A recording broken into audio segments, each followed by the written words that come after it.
Case in point, let's look at the regimes. There are 3 types of feedback. One is called instant, the moment the event happens. So for example, you say something like, that was a great pitch. I'd like to see it again next week.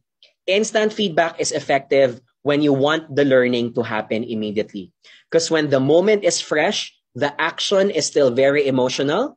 It sinks in deeper to the minds and hearts of the folks. Second type is by demand.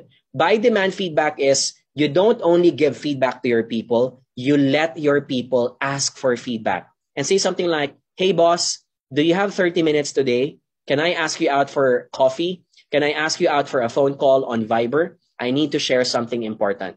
That's by demand.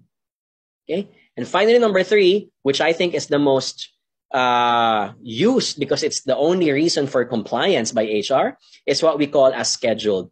So scheduled is, it happens either monthly, quarterly. For most companies, it happens once a year or twice a year. So it's part of the discussion for the development and career plan.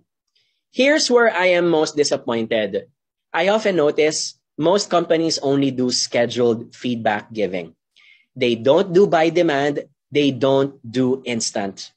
And that is across from the CEO down to the managers. Can I please ask the participants in the chat box, which of these 3 do you apply in your company today? Letter I, instant, D, demand, S, scheduled. If you happen to do all 3, type all the 3 initials. Okay, let's see. Let's look at your answers. And I want you to reflect, right?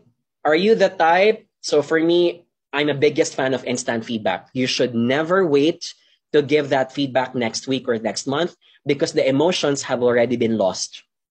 Most feedback are emotionally charged because some people will take it personally, whether it's celebrating success or highlighting that someone was missing performance in their presentation.